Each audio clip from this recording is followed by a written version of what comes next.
Welcome to SVG-TV News for Friday, June 23rd, 2023. I am Rochelle Batiste with the details.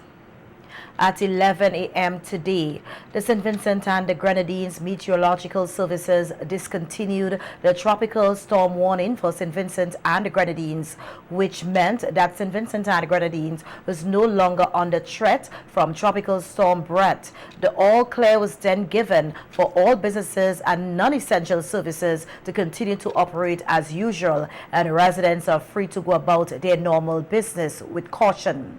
A flash flood warning is, however, still in effect for St. Vincent and the Grenadines until tomorrow morning. The high surf advisory and small craft warning also remain in effect until tomorrow. Small craft operators and persons living close to the coastal areas are asked to continue to be vigilant and avoid going too close to the shores.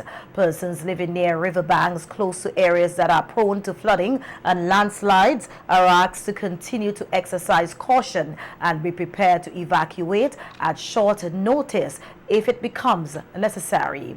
The SVG Met Services says sustained winds associated with Brett no longer pose a threat to St. Vincent and Grenadines. However, pockets of moderate showers, periods of light rain, isolated thunderstorms, and occasional gusty winds will persist across our islands.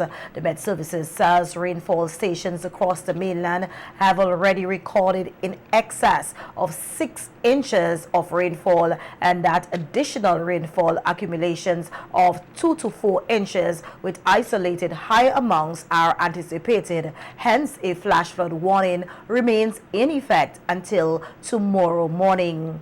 Residents and motorists in areas prone to flooding and landslides or near rivers and streams are asked to take action to protect life and property. A small craft and high surf warning also remains in effect for SVG. Marine conditions are expected to be rough with sea swells ranging between 10 to 13 feet. A small craft and high surf warning also remains in effect until tomorrow. The Met Services says all vessels should remain in port and seabathers are advised to stay out of the water.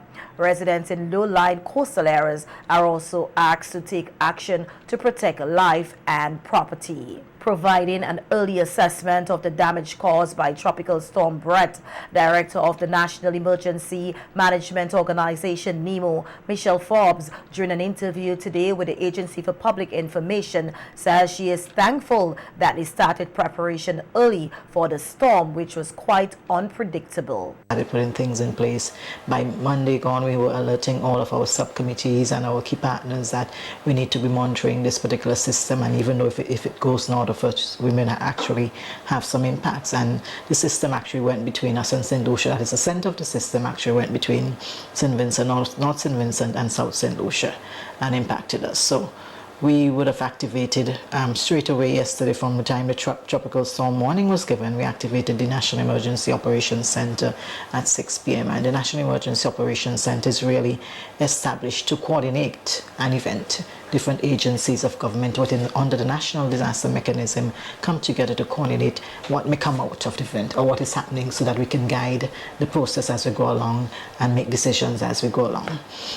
Within this period, we have to inform, keep our political directorates informed of what is happening. We have to make the releases, and we have to constantly alert the public of what is happening. And I think this is one of the better events we have had in terms of managing and disseminating information to the general public, thanks to the Agency for Public Information and NBC Radio, as usual, who always work very closely with us. So now, what would have transpired over the last 24 hours or so, from the time we went into operations, well, 6 o'clock yesterday, we basically activated the Emergency Operations Center. But I had already indicated to my staff, regardless of what, we knew we were staying in from yesterday evening, from last evening, even before the warning was given. So we were already prepared. So we came here yesterday. We haven't left, basically. And during the course of the night, our biggest concern yesterday evening would have been the wind and the rain.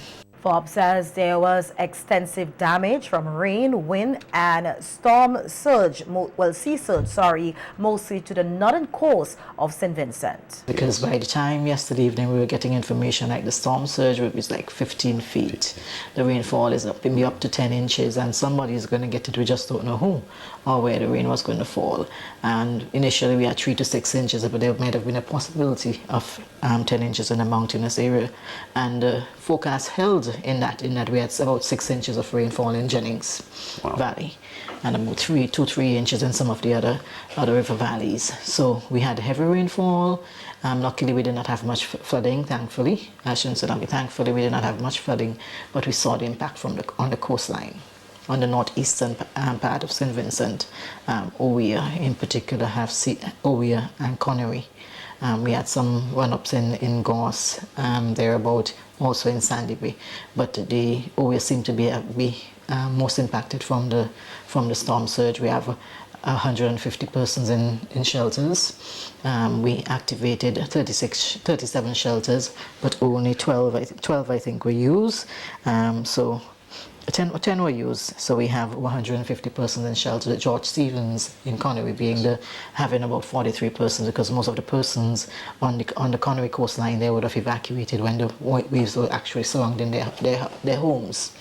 So we have those shelters occupied. Of course, people will start going back now that the all-clear has been given to see if they can do their individual cleaning up, and the assessment will continue this afternoon. Forbes and other members of the National Emergency Organization Council visited some of the affected communities in the north of the area, and at the Owea Government School, which was activated as a shelter, she provided some information to the API on their early assessment. We have 4 families here and 4 single men, and some are pretty much traumatized, especially those that were impacted by the waves yesterday. So we have about 4 families who were affected by the waves, and another 4 who had their house roof blown off from the strong wind. Some have expressed that they do not want to return to their homes because especially the children are traumatized. There's one home that they can clean up, but they do not want to return there. Another home that's half of it is broken. Another one, they simply just cannot go back to the home. So they're pretty much traumatized. And really want some help from the various agencies to help get them back into somewhere that is comfortable. Well, there are different agencies involved, so I'm here coming as a walkthrough to see what has happened, at least to meet with them to know that we care and that we have the assessments ongoing. So the Ministry of Transport and Works, first of all, will be doing the physical assessment, and the Ministry of National Mobilization, who the one that deal with families, will actually be looking at helping them support and find somewhere for them to stay. I understand that there are already 2 homes identified where persons can go, because we have to have school on Monday and they have to leave over the weekend. So we're working hard with the other agencies, and they'll be working with the community also to find a place so that the persons can find somewhere to go and be comfortable, and schools can actually resume on Monday. Minister of Housing and Social Development, Orlando Brewster, also paid a visit to Owea today, which was hardest hit by the sea surge. They suffered tremendous damage here. There's a structure that was here that's completely gone. There are about 6 or 7, to be exact, houses that was washed out. The waves actually came inside of the houses, so they have suffered tremendously. And I empathize with the family. I went to the shelter. I visited the families there. They're in good spirits, but they're everything. They're home.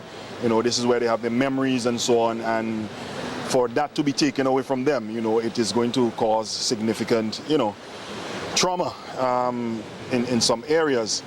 But not only am I the minister responsible for housing, but the housing aspect of what we are seeing here would be significant. We would have to find suitable lands to relocate these families here along the coastline.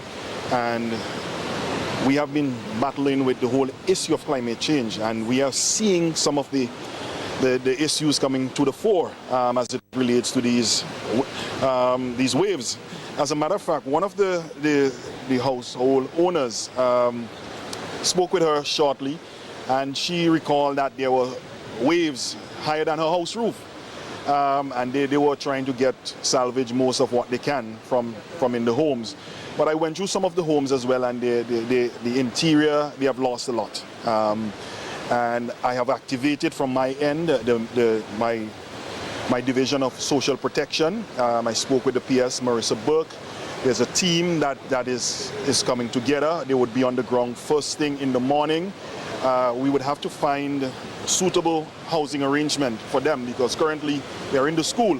So we would have to work out with landlords and so on in the area as to suitable housing where they can spend some time until we can build back. In terms of security and the work of the police during the passage of Tropical Storm Brett, Commissioner of Police Colin John, who was also on the API program today, said it was a quiet period in terms of crimes. We had no major reports of any criminal activities throughout the night.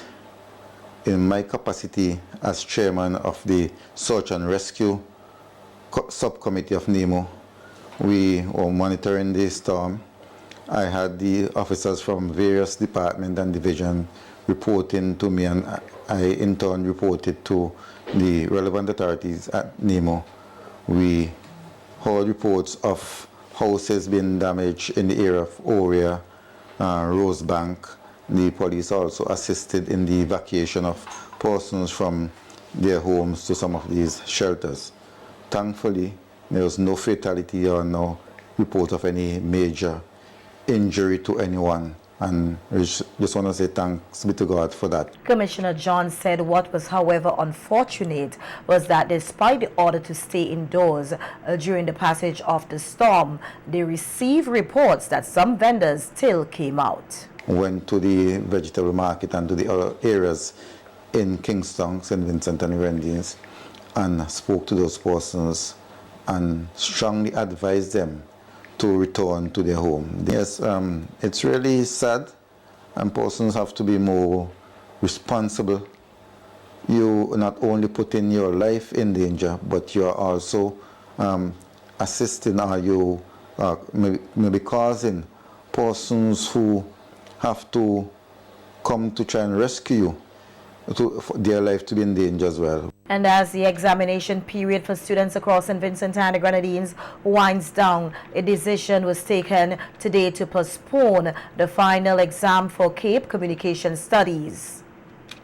The announcement was made by Chief Education Officer K. Martin Jack. Now, recognizing that we are on lockdown, it is quite expected that no one should really be venturing outside of their homes. With this in mind, we've had discussion with CXC because we would have had to inform them of what has been going on, and they also recognize that at this particular point in time that we are under a tropical warning. So we have since issued a statement indicating that the government of St. Vincent and the Grenadines, through the Ministry of Education and National Reconciliation, with due consideration for the safety and well-being of our students, considering the issuance of state of lockdown, recognizes that it is virtually impossible to persist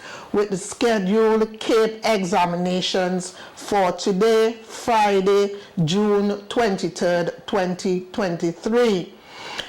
The public will be provided with subsequent communication regarding arrangements determined to be in the best interest of all stakeholders. And I think that is self-explanatory because we would not want our students to be disadvantaged. So later, persons would have further information in relation to the way forward. But at this particular Here at several houses on the coastline in Connery in the north of the island was badly impacted by the sea surge last night.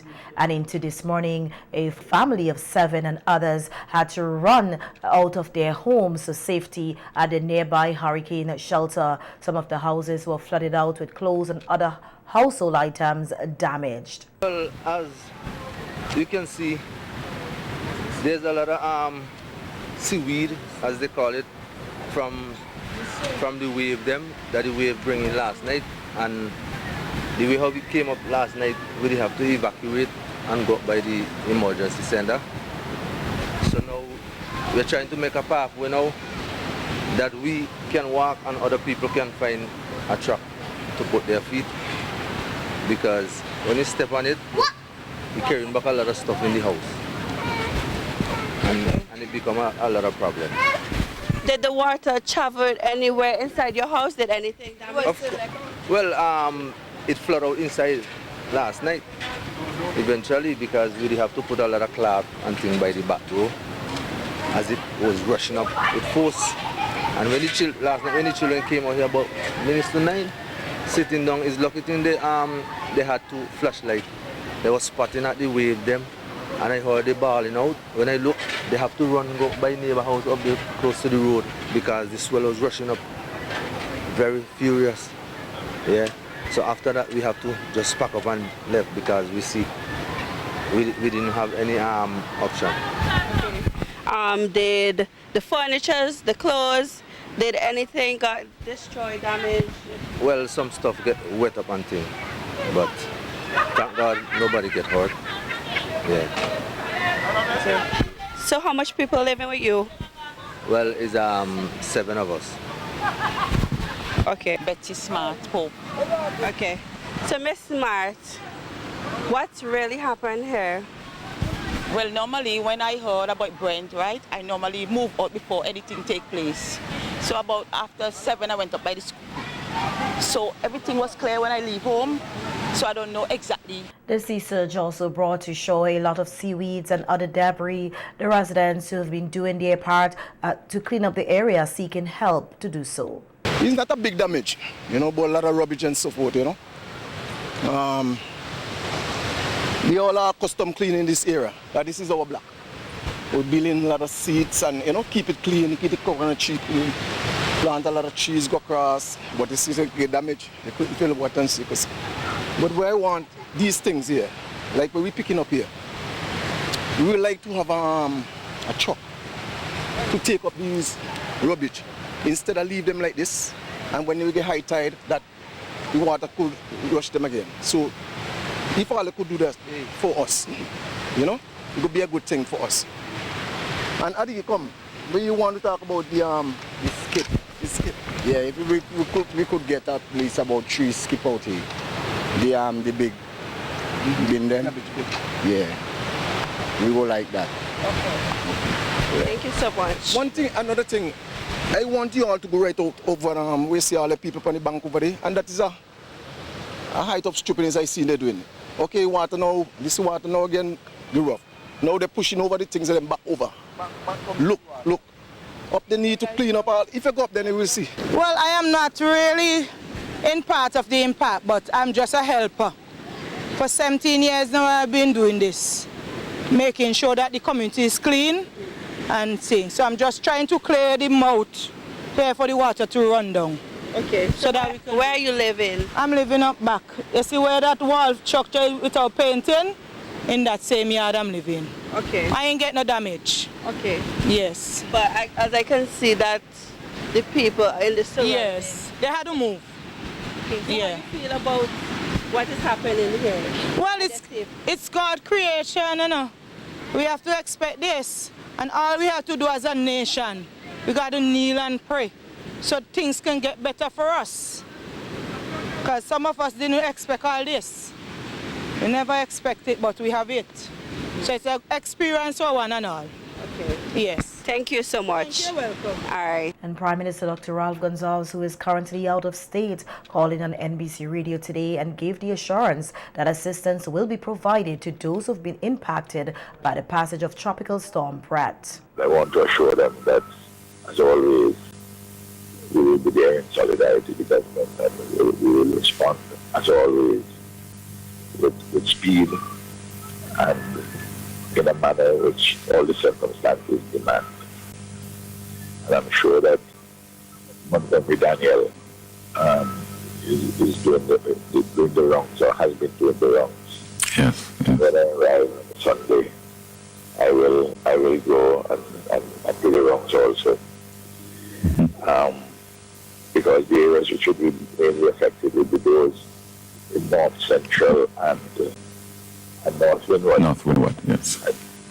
North Central Connery, because those persons were living close to the FINA, some low-lying areas. We had moved many of them before and put them on higher ground in the previous storms, which affected them and had houses built for. And manager of the Central Water and Sewerage Authority, Winsbot Quao, said their systems did not record no major damage due to the passage of Tropical Storm Brett. Quao, however, noted that out of precaution, they shut down some of their water intakes to avoid excess debris from entering the water treatment systems, which would have compromised the water quality. Quao said water supply to all affected communities is expected to be fully restored by the end of the day, and that areas in which solid waste collection was postponed will be carried out tomorrow, Saturday, June 24th. Thankfully, we had no major damages to our water network. We shut down some of our intakes, and that's a routine operation to avoid excess debris from entering the treatment facility and compromising the water quality. So we did that shutdown, and we are opening back up those intakes as the water clears up, and we do some cleaning. But we had no major damage to our pipeline system. So far, what has been reported is minor leaks and breaks, and that's what we normally deal with in during our regular course of operation. Our Hermitage intake was blocked, so we're doing some cleaning at the moment. We're hoping to restore that supply later this afternoon. The areas that will be affected by that that may be out of water will be Coles Hill and Westwood. No major damage to our system north of the Dry River. That's our Perseverance, Sandy Bay, Fancy, and Oria systems.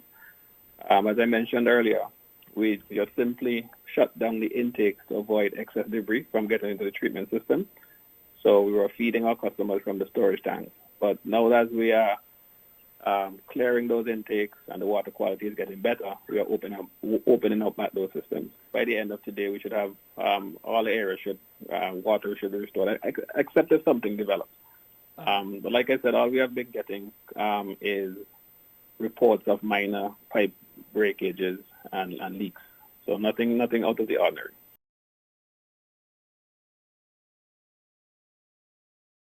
For solid waste, we suspended collection of the areas that are normally serviced today, Friday, June 23rd, and we are doing those areas tomorrow instead. We've already sent out the information to our customers, and so we will service those areas tomorrow. So that's the main issue that we had with our solid waste service. We just had to suspend the collection.